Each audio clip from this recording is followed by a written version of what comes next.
નમસ્કાર મિત્રો, નોલેજ ગુરુમાં ફરી એકવાર આપ સૌનું હાર્દિક સ્વાગત છે. મિત્રો, ભારતનું બંધારણ એ સ્પર્ધાત્મક પરીક્ષાની દ્રષ્ટિએ ખૂબ જ અગત્યનો ટોપિક છે, પરંતુ વિદ્યાર્થીઓ માટે તૈયાર કરવો અને લાંબા સમય સુધી યાદ રાખવો ખૂબ જ મુશ્કેલ છે. માટે આજના વિડીયોમાં આપણે ભારતના બંધારણનો અભ્યાસ શોર્ટકટ ટ્રીકની મદદથી કરશું, જેની મદદથી તમે ભારતના બંધારણને લાંબા સમય સુધી યાદ રાખી શકશો. આજનો વિડીયો મિત્રો, સ્પર્ધાત્મક પરીક્ષામાં અવારનવાર સવાલ પૂછાતા હોય છે કે નાગરિકતા અંગેની જોગવાઈ બંધારણના કયા ભાગમાં કરવામાં આવેલી છે? મૂળભૂત ફરજો અંગેની જોગવાઈ બંધારણના કયા ભાગમાં કરવામાં આવેલી છે? મૂળભૂત અધિકારો અંગેનો ઉલ્લેખ બંધારણના કયા ભાગમાં કરવામાં આવેલો છે? અથવા તો સવાલ એમ પણ પૂછાય કે ભારતના બંધારણના ભાગ નંબર 9માં શેનો ઉલ્લેખ કરવામાં આવેલો છે? અથવા તો બંધારણના ભાગ નંબર 15માં શેની જોગવાઈ કરવામાં આવેલી છે? તો આજના વિડીયોમાં આપણે ભારતના તમામ 25 ભાગ યાદ રાખવાની શોર્ટકટ ટ્રીક જોશું, જેની મદદથી તમે બધા જ 25 ભાગને યાદ રાખી શકશો. સૌપ્રથમ આપણે ટ્રીક જોતા પહેલા એવી અગત્યની માહિતી જોઈ લઈએ કે જે તમારે યાદ રાખવાની છે. તો મૂળ બંધારણમાં 22 ભાગ હતા, પરંતુ હાલમાં 25 ભાગ છે. ભારતના બંધારણમાં ભાગ 4A, 9A, 9B અને 14A ઉમેરવામાં આવ્યા છે, જ્યારે ભાગ 7ને રદ કરવામાં આવ્યો છે. બરાબર, જ્યારે બંધારણ અમલમાં આવ્યું ત્યારે મૂળ બંધારણમાં 22 ભાગ હતા, ત્યાર પછી નવા 4 ભાગ 4A, 9A, 9B, 14A ઉમેરવામાં આવ્યા, જ્યારે ભાગ નંબર 7ને રદ કરવામાં આવ્યો. એમ હાલમાં ટોટલ 25 ભાગ છે. ત્યાર પછી હવે આપણે જોઈ લઈએ 4 નવા ભાગ અને એક રદ થયેલો ભાગ છે એ કયા બંધારણીય સુધારા દ્વારા અને ક્યારે ઉમેરવામાં આવ્યો અને ક્યારે રદ કરવામાં આવ્યો. તો દરેક લાઈનમાંથી તમને 4 સવાલ પૂછી શકે.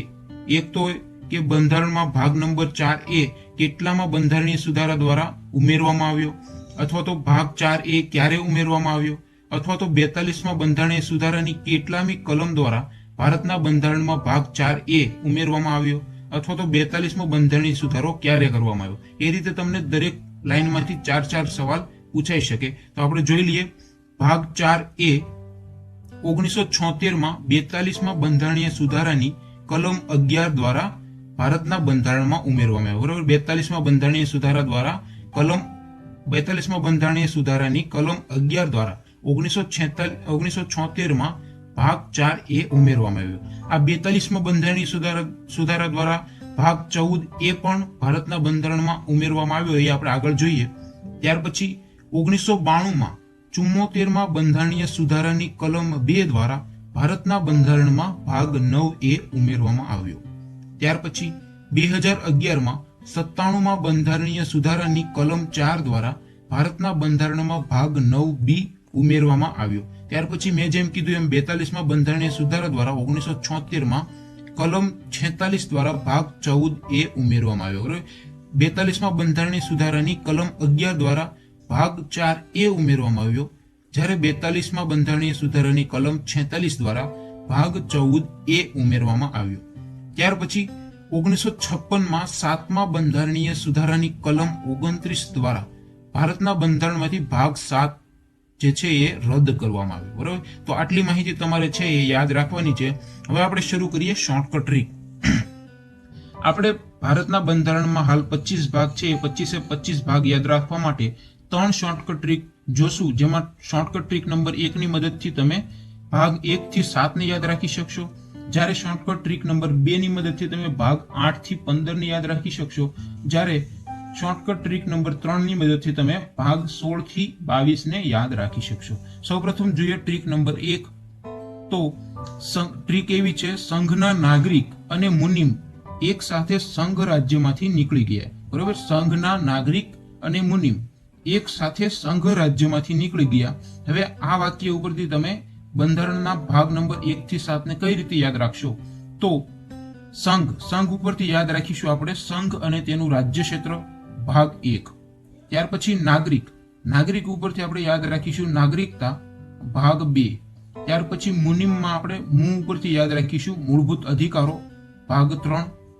ની ઉપરથી યાદ રાખીશું નીતિ નિર્દેશક સિદ્ધાંતો, જેને આપણે રાજનીતિના માર્ગદર્શક સિદ્ધાંતો કહીએ છીએ, ભાગ 4. ત્યાર પછી ઉપરથી યાદ રાખીશું મૂળભૂત ફરજો, ભાગ 4A, કે જે 42માં બંધારણીય સુધારાની કલમ 11 દ્વારા 1976માં ભારતના બંધારણમાં ઉમેરવામાં આવ્યું. ત્યાર પછી સંઘ ઉપરથી આપણે યાદ રાખીશું સંઘ સરકાર, ભાગ 5. ત્યાર પછી રાજ્ય ઉપરથી આપણે યાદ રાખીશું રાજ્ય સરકાર, ભાગ 6. અને છેલ્લે નીકળી ગયા એટલે ભાગ 7 કે જે નીકળી ગયો છે, રદ થઈ ગયો છે. કેટલામાં બંધારણીય સુધારા દ્વારા? 7મા બંધારણીય સુધારાની કલમ 29 દ્વારા 1956માં ભારતના બંધારણમાંથી ભાગ 7 રદ થઈ ગયો છે. તો આ પેલી ટ્રીકની મદદથી તમે આ 7 ભાગ છે એ તમે યાદ રાખી શકશો. ટ્રીક નંબર 2, સંઘની પંચાયત અને નગરની સમિતિએ અનુના સંબંધમાં નાણાં અને વેપારની સેવાઓના અધિકરણની ચૂંટણી કરી. માની લો કે હવે આપણે વાક્યને સમજી લઈએ તો માનો કે અનુ છે એ કંપનીનું નામ છે. એ કંપનીના નાણાં અને વેપારની સેવાઓ કોને મળશે? સંઘની પંચાયતને મળશે કે નગરની સમિતિને મળશે? તેના અધિકરણ માટે ચૂંટણી કરવામાં આવે છે, બરાબર. એટલે સંઘની પંચાયત અને નગરની સમિતિએ અનુના સંબંધમાં નાણાં અને વેપારની સેવાઓના અધિકરણની ચૂંટણી કરી. હવે આ ટ્રીકની મદદથી તમે ભાગ નંબર 8 થી ભાગ નંબર 15 સુધીને યાદ રાખી શકશો. તો જોઈ લઈએ કઈ રીતે તમે યાદ રાખશો. સંઘ ઉપરથી યાદ રાખીશું સંઘ રાજ્ય ક્ષેત્ર એટલે કે કેન્દ્ર શાસિત પ્રદેશો, ભાગ 8. પંચાયત ઉપરથી યાદ રાખીશું પંચાયતો, ભાગ 9. ત્યાર પછી નગર ઉપરથી યાદ રાખીશું નગરપાલિકાઓ, ભાગ 9A. બરોબર. ભાગ 9A આપણે ક્યારે અને કઈ રીતે ઉમેરાણો ભારતના બંધારણમાં આપણે અગાઉ જોઈ લીધું. 1992માં 74માં બંધારણીય સુધારાની કલમ 2 દ્વારા ભારતના બંધારણમાં ભાગ નંબર 9A નગરપાલિકાઓની જોગવાઈ ઉમેરવામાં આવી.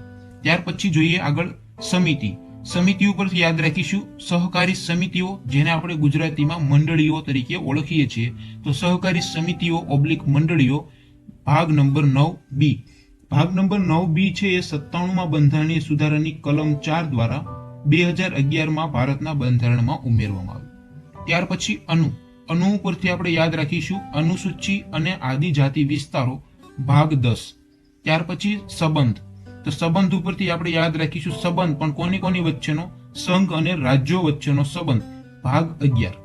ત્યાર પછી નાણાં ઉપરથી યાદ રાખીશું નાણાકીય બાબતો, મિલકત, કરારો અને દાવાઓ, ભાગ નંબર 12. ત્યાર પછી વેપાર ઉપરથી આપણે યાદ રાખીશું વેપાર, વાણિજ્ય અને આંતરવ્યવહાર, બંધારણનો ભાગ નંબર 13. ત્યાર પછી સેવાઓ ઉપરથી આપણે યાદ રાખીશું સેવાઓ પણ કોની હેઠળની? તો ભાગ ભારતના બંધારણનો ભાગ નંબર 14. ત્યાર પછી અધિકરણ એટલે આપણે યાદ રાખીશું અધિકરણ, જેને અંગ્રેજીમાં ટ્રિબ્યુનલો તરીકે આપણે ઓળખીએ છીએ, ભાગ 14A. હવે ભાગ 14A છે એ 42માં બંધારણીય સુધારાની 46મી કલમ દ્વારા 1976માં ભારતના બંધારણમાં ઉમેરવામાં આવી. બરાબર. અધિકરણ એટલે કે ટ્રિબ્યુનલો, ભાગ 14A. ત્યાર પછી છેલ્લે ચૂંટણી કરી તો ભાગ 15. બરાબર. તો આપણે ફરીથી એકવાર 8 થી 15 ભાગને જોઈ લઈએ. સંઘ રાજ્ય ક્ષેત્ર અંગેની જોગવાઈ બંધારણના ભાગ નંબર 8માં છે. પંચાયતો અંગેની જોગવાઈ બંધારણના ભાગ નંબર 9માં છે. નગરપાલિકાઓ અંગેની જોગવાઈ બંધારણના ભાગ નંબર 9A માં છે. સહકારી સમિતિઓ / મંડળીઓની જોગવાઈ બંધારણના ભાગ નંબર 9B માં છે. અનુસૂચિ અને આદિજાતિ વિસ્તારો અંગેની જોગવાઈ બંધારણના ભાગ નંબર 10 માં છે. સંઘ અને રાજ્યો વચ્ચેના સંબંધ અંગેનો ઉલ્લેખ બંધારણના ભાગ નંબર 11 માં છે. નાણાકીય બાબતો, મિલકત, કરારો અને દાવાઓ અંગેની જોગવાઈ બંધારણના ભાગ નંબર 12 માં છે. વેપાર, વાણિજ્ય અને આંતરવ્યવહાર અંગેની જોગવાઈ બંધારણના ભાગ નંબર 13 માં છે. જ્યારે સંઘ અને રાજ્યો હેઠળની સેવાઓ અંગેનો ઉલ્લેખ બંધારણના ભાગ નંબર 14 માં છે. ટ્રિબ્યુનલો એટલે કે અધિકરણ અંગેની જોગવાઈ બંધારણના ભાગ નંબર 14A માં છે. જ્યારે ચૂંટણી સંબંધિત જોગવાઈઓ બંધારણના ભાગ નંબર 15 માં છે. ટ્રીક નંબર 3, વિશેષ ભાષાથી કટોકટીના સમયે બચો, વ્યવસ્થાને ટૂંકી કરો. મિત્રો તમે જાણો છો જ્યારે આપણી ઉપર મુશ્કેલી આવે, કોઈ કટોકટી હોય, ત્યારે આપણે જો કોઈ વિવેકપૂર્ણ ભાષાનો ઉપયોગ કરીએ, વિશેષ ભાષાનો ઉપયોગ કરીએ તો આપણે એ મુશ્કેલીમાંથી બચી શકીએ છીએ. એટલે વિશેષ ભાષાથી કટોકટીનું સંશોધન કરી કામચલાઉ વ્યવસ્થાને ટૂંકી કરો. હવે આપણે આ વાક્યની મદદથી, આ ટ્રીકની મદદથી બંધારણના ભાગ નંબર 16 થી 22 ને કઈ રીતે યાદ રાખીશું? તો વિશેષ ઉપરથી આપણે યાદ રાખીશું વિશેષ જોગવાઈઓ, અમુક વર્ગો સંબંધિત વિશેષ જોગવાઈઓ, ભાગ નંબર 16. ત્યાર પછી ભાષા ઉપરથી આપણે યાદ રાખીશું રાજભાષા, ભાગ નંબર 17. કટોકટી પરથી આપણે યાદ રાખીશું કટોકટી અંગેની જોગવાઈ, ભાગ નંબર 18. ત્યાર પછી પ્રકીર્ણ ઉપરથી આપણે યાદ રાખીશું સંશોધન, એટલે યાદ રાખીશું બંધારણમાં સંશોધન એટલે કે સુધારો કરવા બાબતેની જોગવાઈઓ ભાગ નંબર 20. કામચલાઉ ઉપરથી આપણે યાદ રાખીશું કામચલાઉ વચગાળાની અને ખાસ જોગવાઈ ભાગ નંબર 21. ત્યાર પછી ટૂંકી ઉપરથી આપણે યાદ રાખીશું ટૂંકી સંજ્ઞા પ્રારંભ હિન્દીમાં અધિકૃત નંબર 16. રાજભાષા અંગેની જોગવાઈ બંધારણના ભાગ નંબર 17. કટોકટી અંગેની જોગવાઈ ભાગ નંબર 18. પ્રકીર્ણ અંગેની જોગવાઈ ભાગ નંબર 19. બંધારણમાં સંશોધન એટલે કે સુધારા કરવા બાબત અંગેની જોગવાઈ ભાગ નંબર 20. કામચલાઉ વચગાળાની અને ખાસ જોગવાઈ ભાગ નંબર 21. જ્યારે ટૂંકી સંજ્ઞા પ્રારંભ હિન્દીમાં અધિકૃત પાઠ અને રદ કરવા બાબતો અંગેની જોગવાઈ ભાગ નંબર 22 કરવામાં આવેલ છે. મિત્રો, આ 3 ટ્રીકની મદદથી તમે આ બધા જ 25 ભાગને યાદ રાખી શકશો. ફરી એકવાર આપણે 3 ટ્રીક જોઈ લઈએ. તો ટ્રીક નંબર 1, સંઘના નાગરિક અને મુનિમ એક સાથે સંઘ રાજ્યમાંથી નીકળી ગયા. ટ્રીક નંબર 2, સંઘની પંચાયત અને નગરની સમિતિએ અનુના સંબંધમાં નાણાં અને વેપારની સેવાઓના અધિકરણની ચૂંટણી કરી. જ્યારે ટ્રીક નંબર 3, વિશેષ ભાષાથી કટોકટીના સમયે બચો અને પ્રકીર્ણમાં સંશોધન કરી કામચલાઉ વ્યવસ્થાને ટૂંકી કરો. તો મિત્રો, આજના વિડીયોમાં બસ આટલું જ. મળશું આવતા વિડીયોમાં એક નવા ટોપિક સાથે. ત્યાં સુધી રજા આપજો.